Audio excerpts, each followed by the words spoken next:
Mes propos n'engagent bien sûr que moi, n'ont pas vocation à être la base d'un bilan, d'un programme, ni rien, mais simplement peut-être ouvrir le débat qui peut s'en suivre ce soir.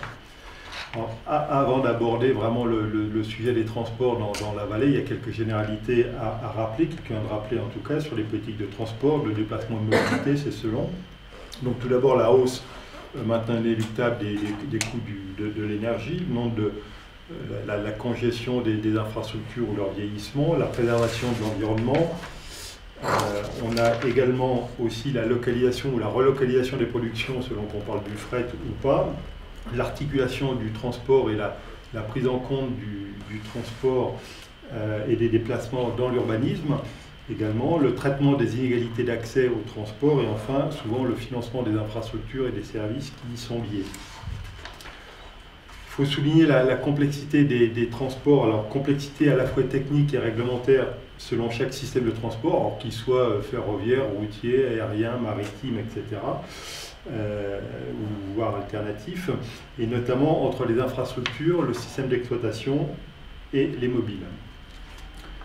Alors, complexité également liée à l'organisation de ces systèmes, notamment collectifs, pour savoir qui en est l'autorité organisatrice, qui possède la capacité de les organiser et accessoirement de les financer.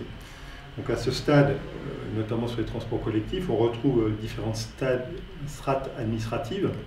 L'État, bien entendu, qui est autorité organisatrice, la région, le département, l'intercommunauté, la commune dans certains cas, qui possèdent ce rôle d'autorité organisatrice, chacun pour ce qui les concerne, et en même temps, ils ont le rôle de financeur.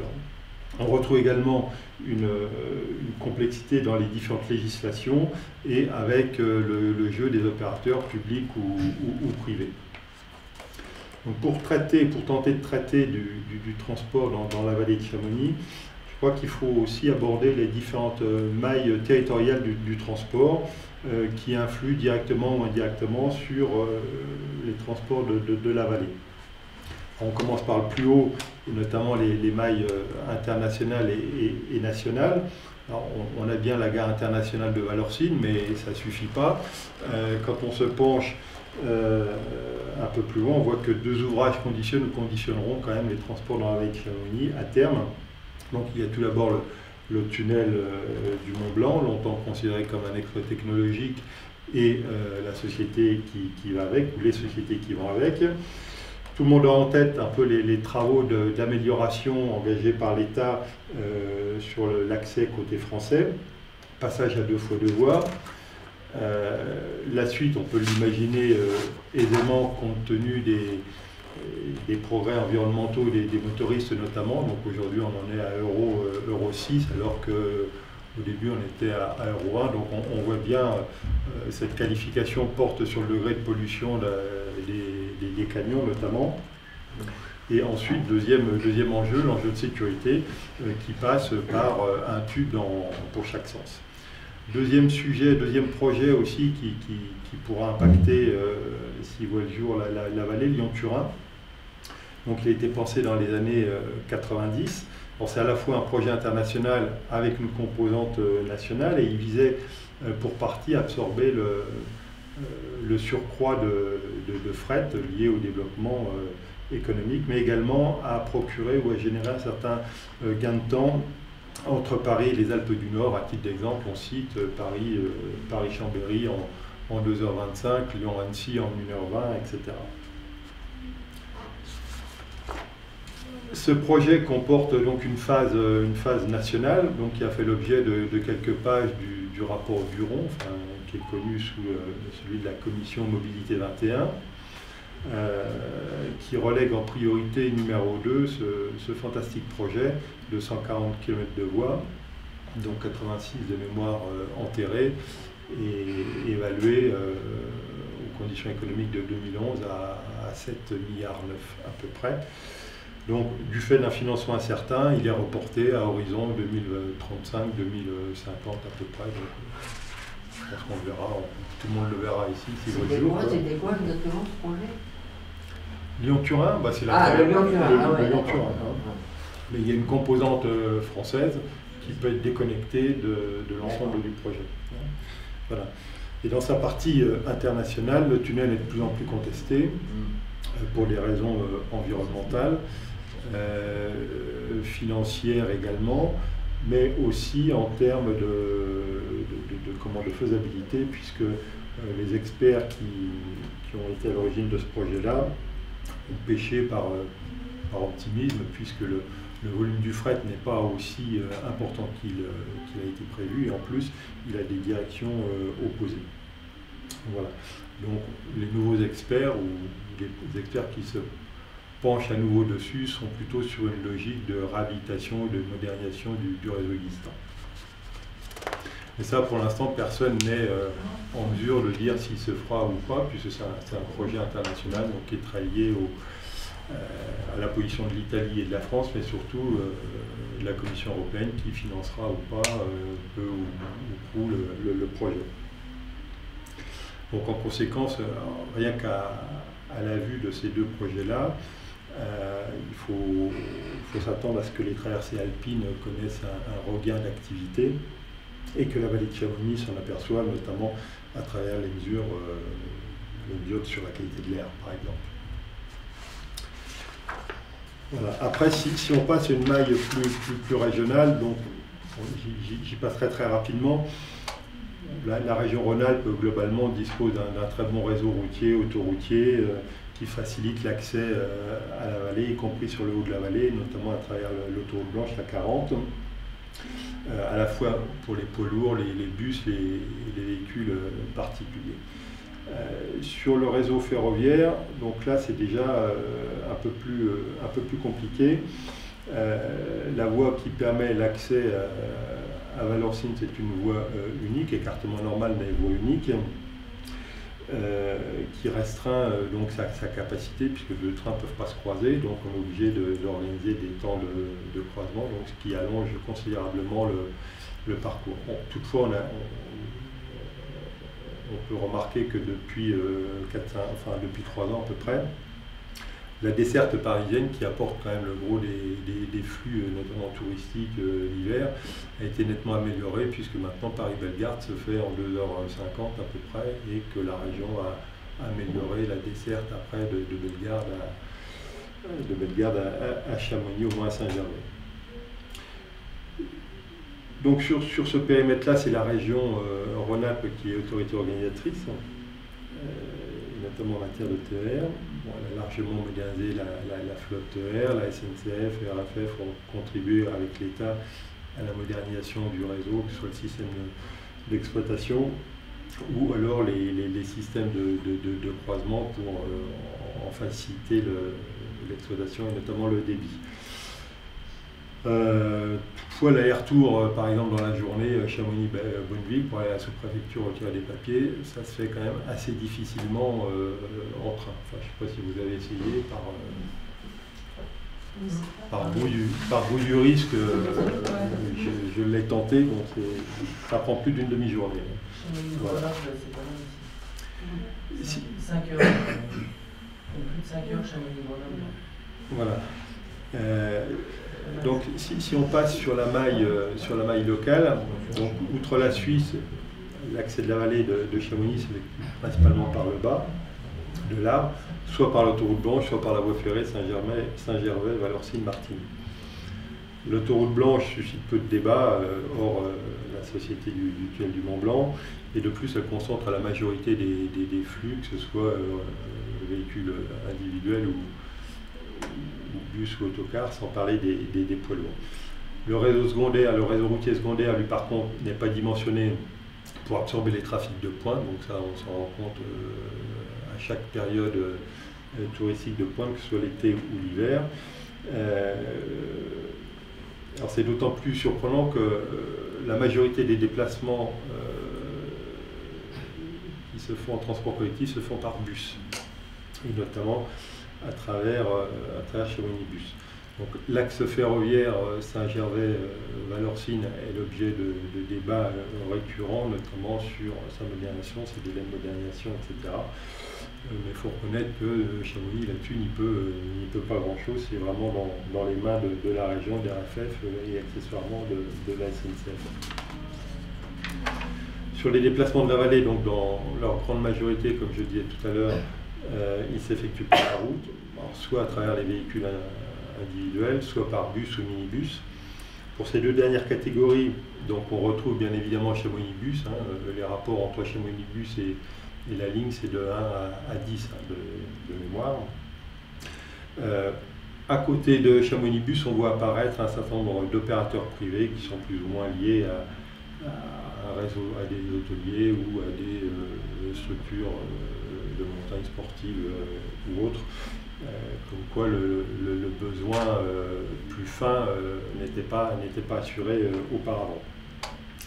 Après, on a quelques modes alternatifs, même s'ils ne sont pas nouveaux, ils sont en émergence, hein, tels que l'usage de la bicyclette, même s'il n'y a pas d'infrastructure spécialement adaptée pour ce type de transport. Alors, quand je parle d'infrastructure, ce n'est pas spécialement les routes, hein, c'est également l'endroit où on peut déposer son vélo en toute sécurité, le reprendre, enfin, etc. et dans le centre-ville plutôt qu'en périphérie. Un deuxième mode de transport ou de déplacement plutôt alternatif qui fonctionne et qui doit fonctionner mieux, c'est la marche à pied tout simplement, hein, et notamment par la mise en valeur ou la reprise en possession des cheminements urbains tels qu'ils existent à Chamonix, à travers les Sinaï, on a tendance à les ignorer. Pour ce qui est des déplacements ferroviaires, donc à ce jour, ils sont moins nombreux, bien évidemment, que ceux effectués par le bus. Et toutefois, la ligne ferroviaire, peut-être par atavisme aussi, mérite une attention de quelques instants. Donc il faut savoir que cette voie ferrée qui traverse la vallée de bas en haut est intégrée au réseau ferré national, donc ça a un certain nombre de conséquences. Ce qui veut dire tout simplement que c'est l'État via RFF, Réseau Ferré de France, qui en est propriétaire, et que partant de là, la LOTI s'applique. Et une des dispositions de la LOTI, c'est que la SNCF est l'opérateur unique sur le réseau ferroviaire national, au moins sur le voyageur, et que la région est l'autorité organisatrice de ces trains et qu'elle en organise la définition et notamment les plans de transport. Et les relations entre la région et la SNCF sont couvertes par une convention d'exploitation pluriannuelle. Et c'est la SNCF donc, qui exploite bien pour le compte de la région. Alors, c'est une ligne qui impacte fortement la qualité de vie de nos concitoyens, mais également des touristes, et c'est quasiment un objet d'attraction, peut-être plus que de développement. Il faut reconnaître que cette ligne revient de loin, puisque dans les fin des années 80, au municipal, il y a une ministre qui avait proposé le déferrage de cette ligne et la transformation en route. Donc entre la fin des années 80 et aujourd'hui, vous voyez qu'il y a quand même une évolution certaine. Donc elle continue à faire l'objet de modernisation. Donc la voie a été interrompue ces derniers temps pour refaire à la fois l'infrastructure, mais également le système d'exploitation qui était devenu obsolète. Et de son côté, la région a fortement investi ces 10 dernières années, même un peu plus ces 15 dernières années, sur le matériel ferroviaire. Ça a permis de remplacer les anciennes voitures, les anciens trains par des trains plus attractifs et qui permettent d'aller jusque Martigny. L'attractivité de cette ligne doit s'accroître effectivement avec le renforcement de l'offre. On verra certainement arriver dans le cadre d'un cadencement, même si le terme n'est pas techniquement juste, c'est-à-dire qu'on aura une fréquentation, une fréquence plus soutenue des trains, notamment. J'ai cru comprendre qu'on pouvait aller jusque 20 minutes en heure de pointe. Pour connaître le succès escompté, puisque c'est quand même une obligation financière importante, et que cette ligne ait toutes ses chances, donc de connaître l'augmentation de la fréquentation, soit par report modal, soit par induction, cette nouvelle phase de modernisation doit s'accompagner d'un certain nombre d'actions. Je cite un peu à l'après-vert la définition d'un projet de ligne entre vraiment Saint-Gervais et Martigny. Une nouvelle vocation d'un certain nombre de haltes ou de gares actuelles. Par exemple, ça peut être aussi des départs de sentiers de randonnée de façon à permettre de faire des boucles. La création de nouveaux points de desserte, tel qu'il y a eu à l'Aiguille du Midi, dont on voit le succès tous les jours quand même. Alors, nouveaux points pour tenir compte à la fois de l'évolution urbaine de la vallée, même si ce n'est pas toujours facile du fait de l'étalement, malgré la limitation des terrains. Opportunité aussi d'accessibilité aux remontées mécaniques. Je pense notamment au Prat et au viaduc Sainte-Marie. Donc c'est vrai que l'hiver, quand on a les chaussures de ski ou des skis, pour aller récupérer le télé aux douches, bon, déjà là, si on franchit l'étape, on peut se lancer sur la verte sans problème, les yeux fermés.